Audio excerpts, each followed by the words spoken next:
내용 이어서 보시면요. 바울이 2차 선교를 떠나죠. 원래는 어디로 가려고 했죠? 아시아죠. 근데 하나님이 자꾸 막으시죠.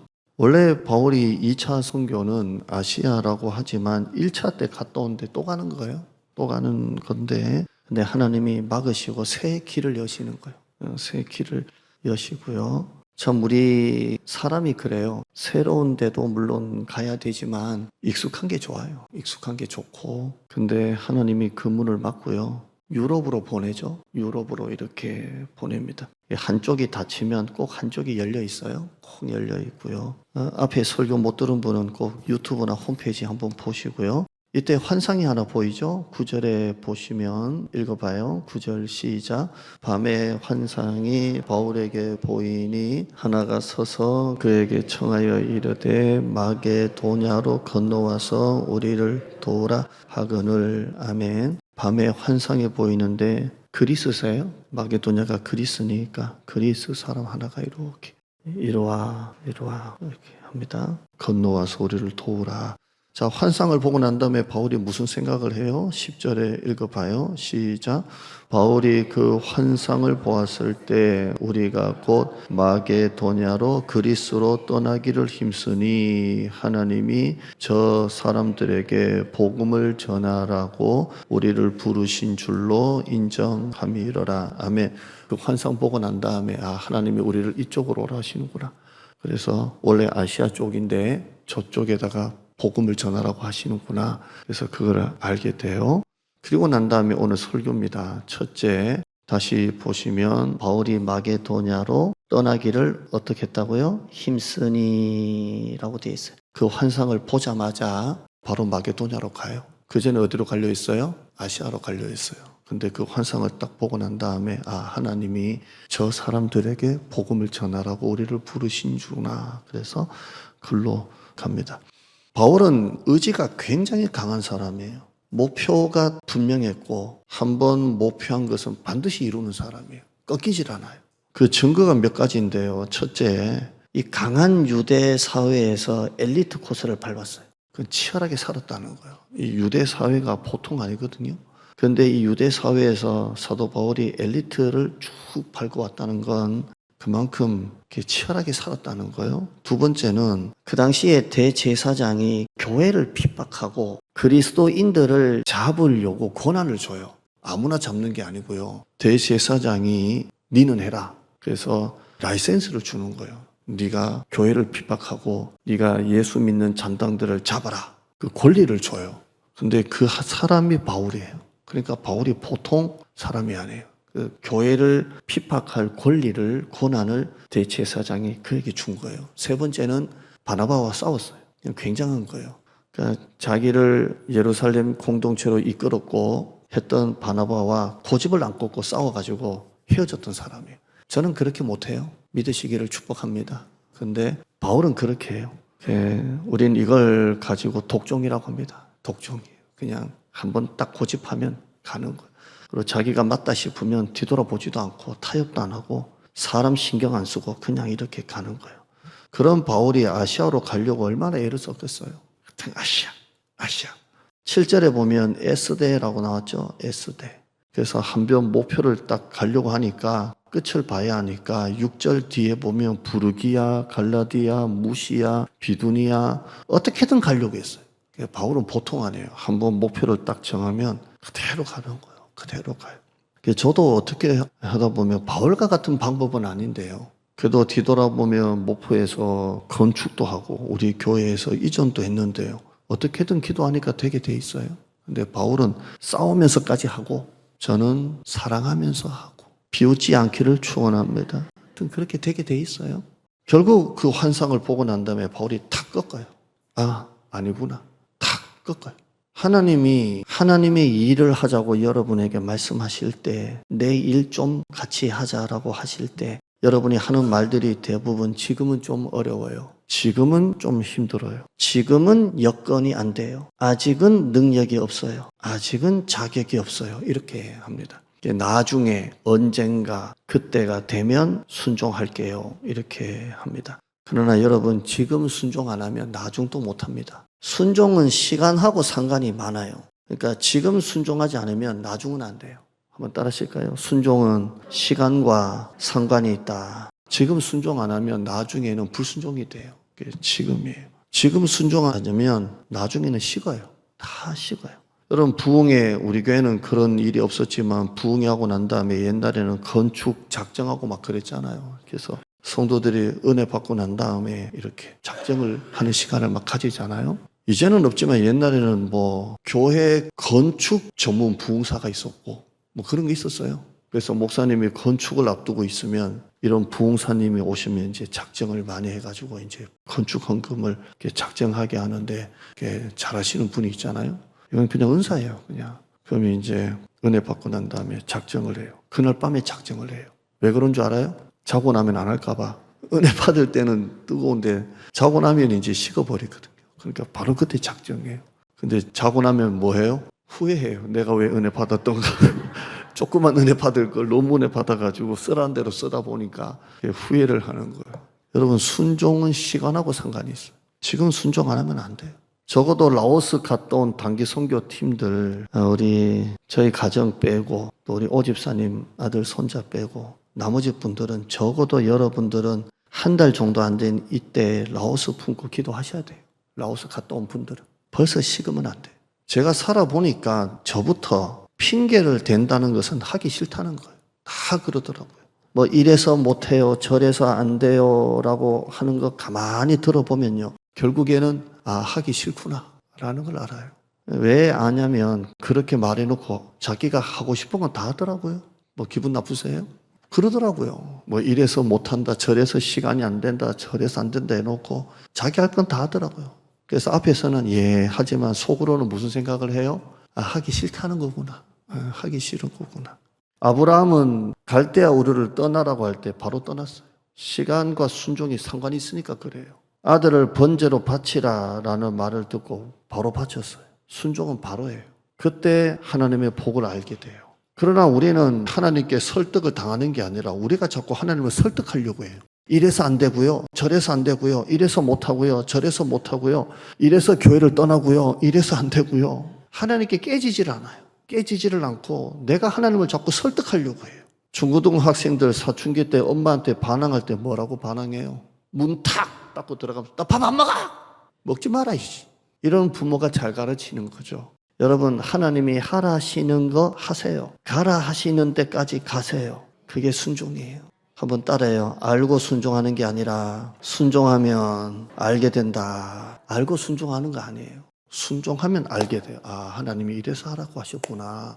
그때는 이해가 안 되고 그때는 짜증이 나고 목사님이 왜 저렇게 하시지? 기분 나쁘고 시험 들고 하는데 해보면 이래서 이러셨구나 라는 걸 알게 돼요. 사도 바울이 제가 그랬잖아요. 자기 의지가 굉장히 강한 사람이라고. 목회를 해보면 이런 사람 힘들어요. 안 깨져요. 안 깨져. 뭐 장로님이든 안수집사님이든 권사님이든 뭐 어떤 부장이든지 간에 안 깨지는 사람이 있거든요. 자기 의지가 강해서 그래요. 그 힘들어요. 근데 이런 사람은 순종이 잘 안 돼요. 자기가 딱 강한 사람이니까. 근데 사도 바울은 독특한 게 자기 의가 굉장히 강한 사람인데도 하나님의 말씀 앞에 딱 꺾이잖아요. 그렇게 애썼잖아요. 그렇게 아시아 쪽으로 가려고 이리 갔다가 저리 갔다가 막 돌아갔다가 해도 안 됐는데 그 환상 하나 딱 보고 난 다음에 하나님이 저 사람들에게 복음을 전하라고 우리를 부르신 줄로 인정함이라. 그리고 딱 받아들이고 탁 깨지고 그 다음에는 어디로 가려고 해요? 마게도냐로 가기를 힘쓰니 이렇게 돼 있어요. 원래는 어디로 애썼어요? 아시아로 가려고 애썼던 것을 어디로 바꿔요? 마게도냐로 가기를 힘쓰는 걸로 바꾸는 거예요. 그러니까 여러분이 이런 순종의 사람 되길 바랍니다.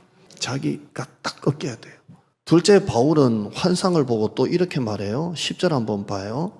그 환상을 보았을 때 우리가 곧 마게도냐로 떠나기를 힘쓰니 이는 하나님이 저 사람들에게 복음을 전하라고 우리를 부르신 줄로 인정함이로라. 오늘 설교 제목 그대로 다 따서 그냥 넣는데요. 한마디로 하면 부르심이에요. 따라해요. 부르심이구나. 사도 바울은 그걸 알았어요. 부르심이구나. 이건 하나님이 우리를 부르시는구나.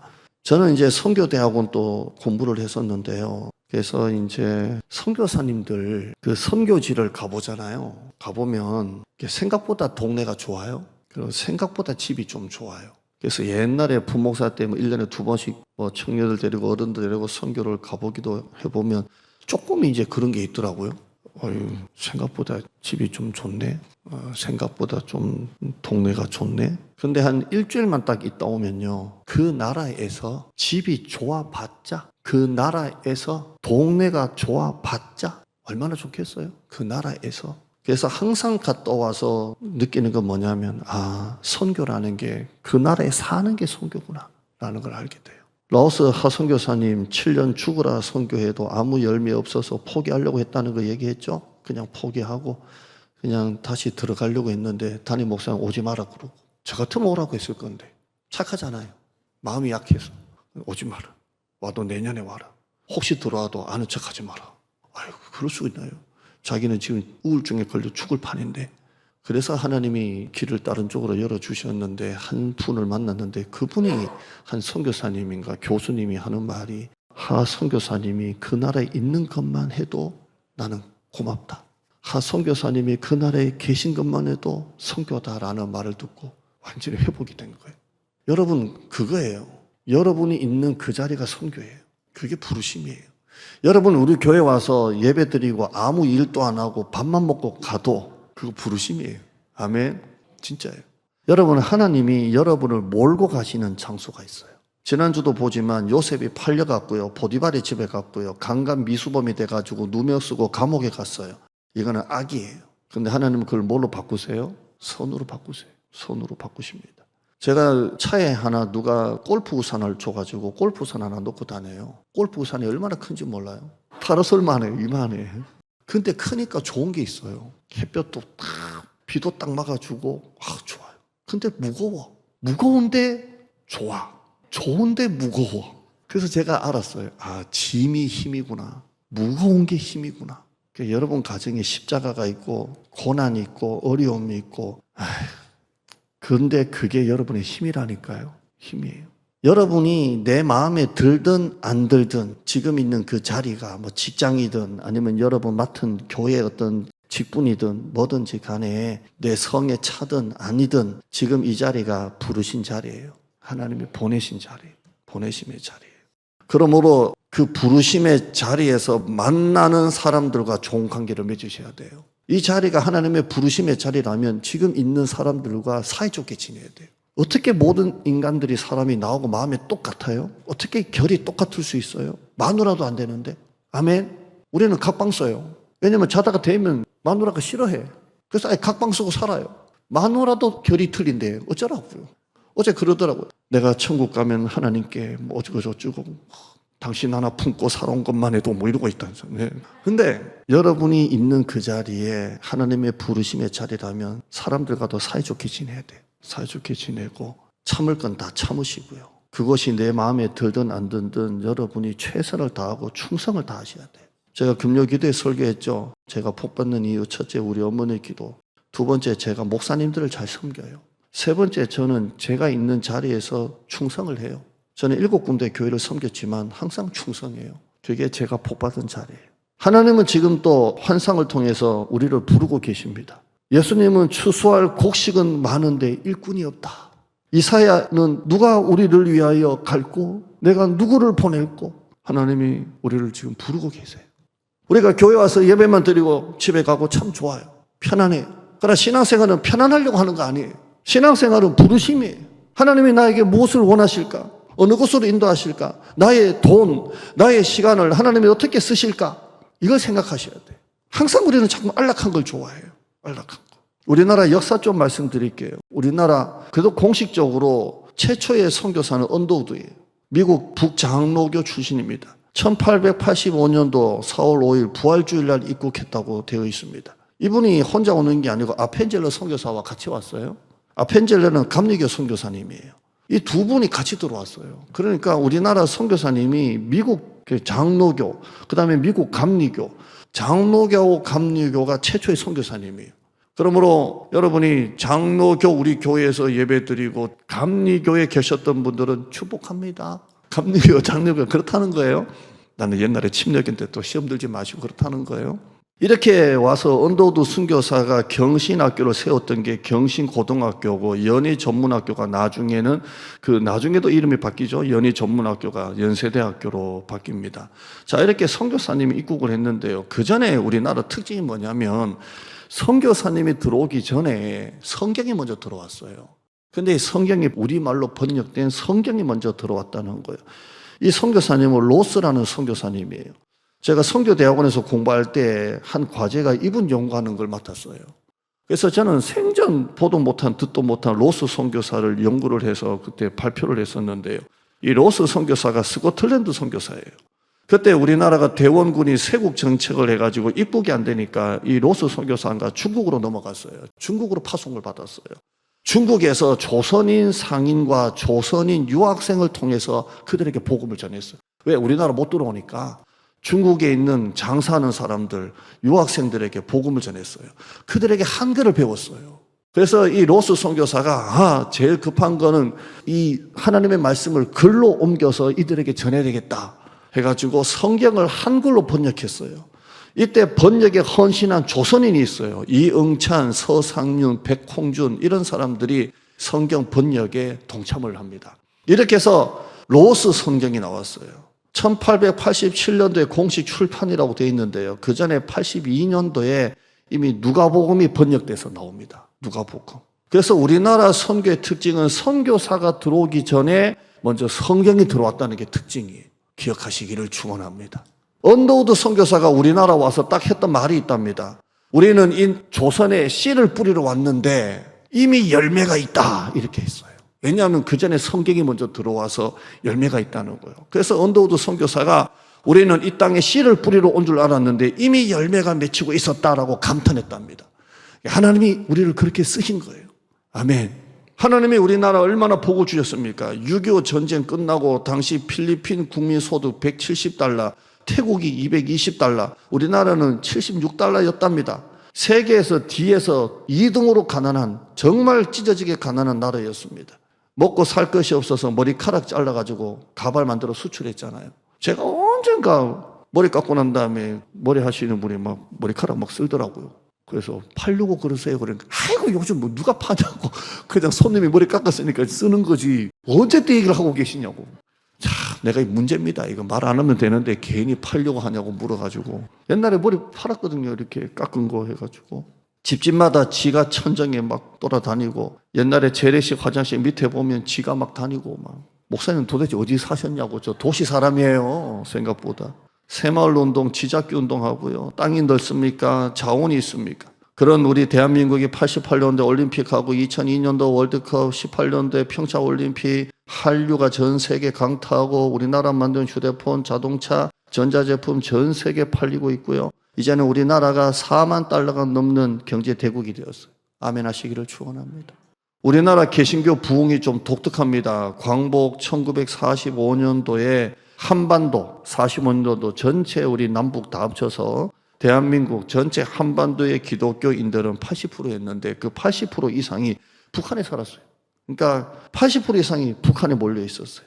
북한이 그렇게 교회가 부흥할 때 이 남쪽에서는 양반 쌍놈 따졌어요. 그러니까 부흥이 안 되는 거예요. 왜냐하면 교회 오면 양반 쌍놈이 어디 있어요? 남자 여자가 어디 있어요? 그러잖아요. 그런데 아직 남한에서는 쌍놈 뭐 이렇게 따지니까 남한에서는 전도가 안 되고요. 북한에서는 막 돼요. 그런데 북한이 공산화가 돼요. 교회가 핍박받고 순교하고 초토화가 되는 거예요. 북한의 공산 정권이 들어서자 수많은 북한 사람들이 신앙의 자유를 찾아서 북한 목사님들과 성도들이 남한으로 내려옵니다. 그래서 북한 성도들이 남한에 내려와서 이 남쪽이 이렇게 복음화가 된 거예요. 이 북한 사람이 우리나라 내려와서 공산화로 인해서 내려와서 가장 먼저 한 게 뭐였겠습니까? 교회를 세웠어요. 성실하게 살고 억척같이 살면서 단기간에 상권을 형성하고 자기들이 큰 돌로 교회를 세우기 시작했어요. 그때부터 복음이 이 남쪽에도 힘있게 전파되기 시작해요. 그리고 그들은 교회를 중심으로 살았어요. 이들 교회를 우리는 피난교회라 하기도 하고 월남교회라 하기도 그래요. 그래서 막 되는 거예요. 이들이 서울 쪽만 아니고요. 부산에 가면 영도교회, 부전교회가 있습니다. 역사가 오래된 교회, 큰 교회예요. 이 영도교회, 부전교회가 6.25 때 신앙의 자유를 찾아 북한에서 내려온 성도들이 6.25 전쟁이 일어나니까 그 부산까지 가서 세운 교회가 부산 그 교회입니다. 대구에 가면 서문교회 있습니다. 큰 교회입니다. 이 교회는 평양, 함흥, 신의주, 북한에서 내려온 성도들이 대구까지 내려가서 교회를 세운 교회가 대구 서문교회입니다. 대표적으로 서울은 무슨 교회입니까? 영락교회입니다. 한경진 목사님이 북한에 내려와서 교회를 그렇게 세운 거예요. 이때 한경진 목사님이 성도들에게 슬로건을 걸었는데 뭘로 그런 줄 아세요? 여러분은 별로 듣기 안 좋을 거예요. 내 집은 팔아서 전세로, 전세는 팔아서 월세로, 이거였습니다. 내 집 팔아 전세 살고, 전세 팔아 월세 가자. 그래서 건축한 게 영락교회, 큰 교회입니다. 북한 성도들이 우리나라 부흥의 불씨였습니다. 다만 지금 우리나라 이 대한민국의 축복은 북한 공산 정권 하에 디아스포라로 흩어진 북한 성도들이 세워진 교회가 남한교회입니다.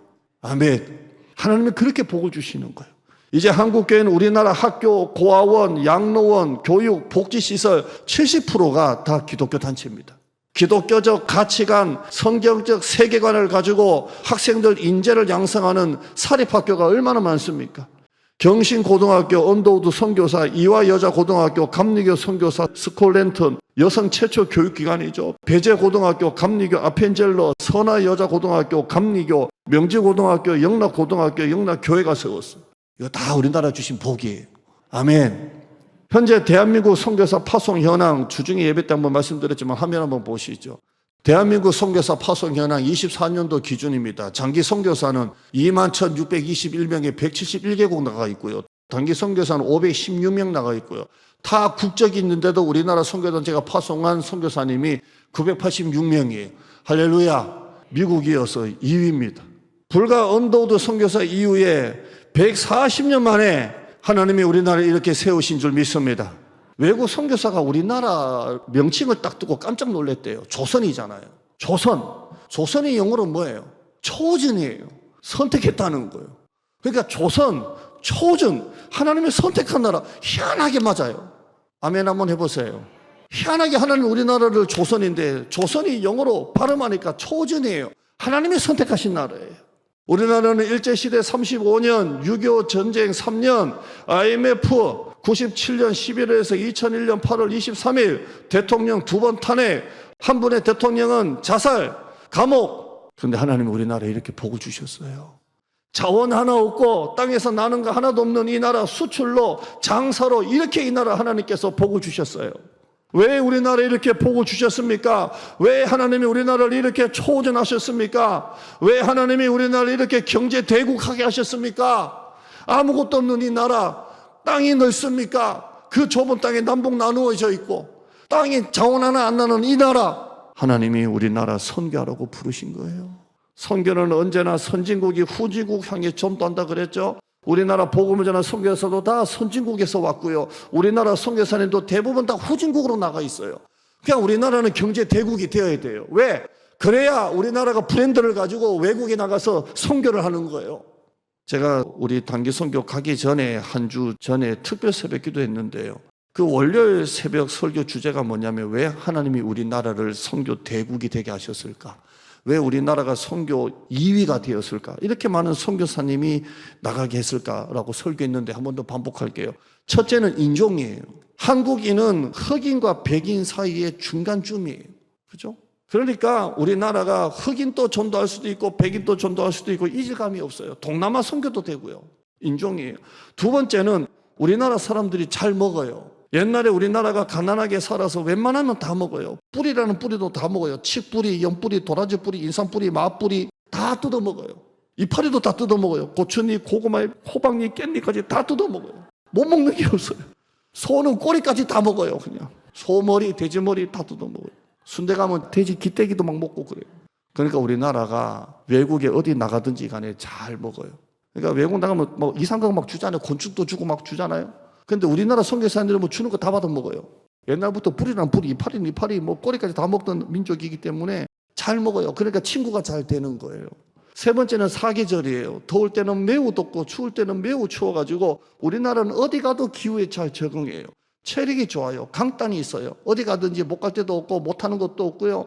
황무지 땅에 교회도 세우고요. 센터도 세우고요. 우리나라 사람이 억척스러워요. 네 번째는 우리나라 사람이 선해요. 선한 민족이에요. 중국은 못됐어요. 우리나라 연예인들이 뭐 연기하면서 대사 한마디 했다고 막 우리나라 자기 나라 들어오지 말라고 막 그러잖아요. 중국이 지금 우리나라 국채를 계속 사들이고 있어요. 미국의 2배가 넘는 138조를 지금 중국이 우리나라 국채를 붙잡고 있어요. 카카오페이 지분 20%가 중국이고 토스 지분도 40%가 중국이 갖고 있어요. 그러니까 중국은 막 확. 우리나라 맨날 당하고만 살아요. 맨날 침략 당하고 맨날 두들겨 맞고 맨날 울기만 하고. 그러니까 외국 나가면 제가 터키 가니까 바울이 섬기는 데가 터키잖아요. 터키 가니까 대한민국은 우리 형제 브라더 맨날 침략당하는 나라 뭐 이러고. 그러니까 선한 민족이에요. 우리나라는 영역이 있어요. 새벽기도 하는 민족은 우리나라밖에 없고 수예배 우리나라밖에 없고 금요기도 우리나라밖에 없어요. 주여 삼창 우리나라밖에 없어요. 그래서 제가 늘 생각하기를 내가 왜 우리나라 태어나서 목회자가 되었을까? 왜 내가 새벽기도하고 수예배 금요기도 할까? 미국 태어났으면 딱 한 번만 설교하고 말았을 건데. 우리나라는 고난을 많이 받았기 때문에 설교 말씀에도 깊이가 있고 감동이 있고 능력이 있어요. 신학교 수준이 높아요. 가서 우리나라 사람이 신학교 세우는데 탁월해요. 하나님의 부르심이에요. 사실 45년도 8.15 해방되었을 때 남한 사람들은 사실 이 남쪽 사람들은 우리 자유민주주의보다 공산주의를 더 좋아했다고 해요. 모두가 평등한 사회, 모두가 잘 사는 사회, 공산주의 사상에 모두가 이렇게 좋아했답니다. 근데 그냥 내버려 뒀으면 남한은 저절로 공산화가 되었을 거예요. 여러분, 역사가 만약이라는 가정은 없지만 만약 우리나라가 공산화가 되었다면 어떻게 되었을 것 같아요? 모두가 평등한 사회가 되고 모두가 함께 잘 사는 사회가 아니고요. 이렇게 마음껏 하나님께 찬양하고 예배할 수 있었을까요? 종교의 자유가 있었을까요? 하나님이 우리나라를 그렇게 복을 주신 거예요. 6.25 전쟁은 비극이지만 그 전쟁을 통해서 우리가 공산주의에 눈을 뜨고 대한민국 교회가 죽을 똥 살 똥 기도해서 우리나라가 여기까지 온 줄 믿습니다. 여러분, 하나님은 지금 또 우리를 부르고 계십니다. 건너와서 우리를 도우라. 제가 선교 보고하고 난 다음에 이 설교한 거 기억나세요? 여기도 아직 전도 못했는데 우리도 아직 할 게 많은데 그런 말 있잖아요. 그런데 여러분, 하나님이 지금 또 우리에게 건너와서 우리를 도우라라고 말씀하고 있습니다. 라오스만이 아니라 수많은 국내 미자립 교회 해외 선교사님들이 건너와서 우리를 도우라고 우리를 지금 부르고 있습니다. 이게 부르심입니다. 위클리프 성경 번역회 선교 단체에서 만든 다큐멘터리 영화가 있습니다. 이 위클리프 단체가 성경 번역하는 선교 단체인데요. 이 선교 단체 비전이 뭐냐면 모든 민족에게 성경을, 이게 그들 단체의 비전이에요. 멋있지 않습니까? 모든 민족에게 성경을. 선교사들이 말로서 삶으로서 선교를 한다고 하지만 모든 사람에게 일련의 성경을, 이 위클리프 선교 단체의 비전이에요. 모든 민족에게 성경을. 그러면서 이들이 다큐멘터리 영화를 하나, 실제 선교사님들, 성경 번역 선교사님들의 사역과 삶을 조명하는 그 다큐멘터리 영화를 만들었는데 그 다큐멘터리 영화가 땅끝이에요. 땅끝. 이 내용이 뭐냐면 복음을 아직 듣지 못한 사람들, 그 오지 민족들에게 성경을 번역해 주는 거예요. 그런데 그 내용에 보면 한 처녀 선교사가 어느 지역에 가서 성경을 번역해 주고 전도하는데 그 원주민이 뭐라고 말하냐면 왜 이제야 우리에게 오셨습니까? 왜 이제야 우리에게 오셨습니까? 여러분, 이것이 바로 부르심입니다. 오늘 이 말씀 듣고 여러분 편안하고 안락한 신앙생활에서 하나님의 부르심에 눈을 떴으면 좋겠어요. 우리의 교회를 향한 부르심, 왜 하나님이 우리를 대장동 교회를 이끄시고 왜 이 자리에 오게 하셨는지, 이 부르심, 왜 작년에 태국 선교 나가고 왜 이번에 라오스 선교 가게 하셨는지, 이 부르심 적용 설교할게요. 첫째는 관심입니다. 관심의 크기가 인격의 크기입니다. 여러분, 나 자신에게 관심을 쏟는 만큼 교회에도 관심을 쏟으시고 민족 복음화와 세계 선교에 관심을 갖는 여러분 되시기를 바랍니다. 선교의 장애는 지나친 우리 의식입니다. 우리의 관심이 우리의 가정을 넘어서 우리의 교회를 넘어서 세계 선교에도 관심을 갖는 여러분 되시기를 바랍니다. 두 번째, 환상입니다. 사도 바울은 환상을 보고 따라갔습니다. 여러분, 중요한 것은 내가 어떤 환경에 있느냐가 문제가 아니라 어떤 환상에 잡혀 있느냐라는 게 더 중요합니다. 지금 여러분 어떤 환경에 있습니까? 우리 교회가 어떤 환경에 있습니까? 중요하죠. 더 중요한 것은 우리 교회가 어떤 환상에 잡혀 있느냐, 우리가 어떤 환상을 보느냐 하는 것이 더 중요하다고 생각이 됩니다. 너무 작은 일에 마음 뺏기지 마시고요. 환경이 아니라 환상에 잡히는 여러분 되시기를 바랍니다. 세 번째, 긍정의 믿음을 가지세요. 이쪽 문이 닫히면 이쪽 문이 열립니다. 항상 하나님이 하시는 일을 여러분이 믿으시기를 바랍니다. 왜 문이 닫히는가 자꾸 집중하지 마시고 하나님이 새롭게 열리는 문을 여러분이 바라보는 여러분 되시기를 바랍니다. 화면 한번 보시죠. 낭명 한 번 더 보시죠. 낙심하지 맙시다. 미워하지 맙시다. 염려하지 맙시다. 할렐루야. 제가 이 사도행전 설교를 하면서 느끼는 게 하나 있더라고요. 뭘 느끼냐면 가슴이 좀 뜨거워지는구나. 제가 수요일도 데살로니가서 금요일도 설교하고 새벽도 설교하지만 사도행전 설교를 딱 해보니까요, 느끼는 게 있어요. 가슴이 뜨거워져요.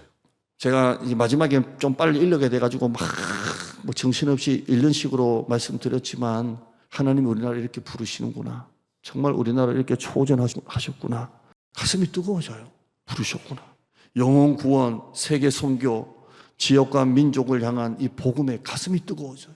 CF가 있더라고요. 가슴이 웅장해진다. 하나님이 지금 우리를 환상 가운데 부르고 계시는 줄 믿습니다. 자, 목장 나눔 해야 되니까 한번 보시죠. 부르심입니다. 그 다음에요, 지난 주간 여러분 감사할 거, 회개할 거 한번 나눠보고요. 나는 이게 감사해서, 나는 이게 좀 회개해야 되겠어. 순종, 갈로 1번 시작. 순종은 시간과 상관이 있다. 식는다. 2번 지금 순종 안 하면 나중에 불순종이 된다. 3번 알고 순종하는 게 아니라 순종하면 알게 된다. 이 나눔 하시길 바랍니다. 바로 그대로 나눔하시고요. 그 다음에요, 부르심. 저 사람들에게 복음을 전하라고 우리를 부르셨구나. 하나님이 왜 우리에게를 초전하셨고 우리나라를 초전하셨을까? 우리 교회 공동체 선교 부르심에 대한 나눔 하시고요. 좀 막역할 겁니다. 한번 나눠보시고요. 세 번째, 조경이었습니다. 관심, 관심의 폭, 지나친 우리 의식을 경계하시고요. 환상, 어떤 부터 읽어보죠. 시작. 어떤 환경에 있는가가 아니라 어떤 환상이 있는가라는 게 중요하고요. 환경에 매이지 마시고요. 환상에 잡히기 바랍니다. 자꾸 환상 보세요. 환경에 매이지 말고요. 나의 가난함, 나의 연약함 자꾸 보지 말고요. 환상을 잡으세요. 아멘. 긍정, 왜 막히는지 자꾸 생각하지 말고요. 하나님이 선하죠. 열린 문을 자꾸 보세요. 왜 하나님이 이걸 막으시는지가 아니라 무엇을 열고 계시는지를 자꾸 보세요. 이걸 같이 또 나눔하시기를 바랍니다. 그 다음에요, 서로 중발 제목 놓고 하시고요. 우리 교회 공동체를 향한 이 선교적 부르심 놓고 선교의 문을 놓고요. 목장 나눔하시기를 바랍니다.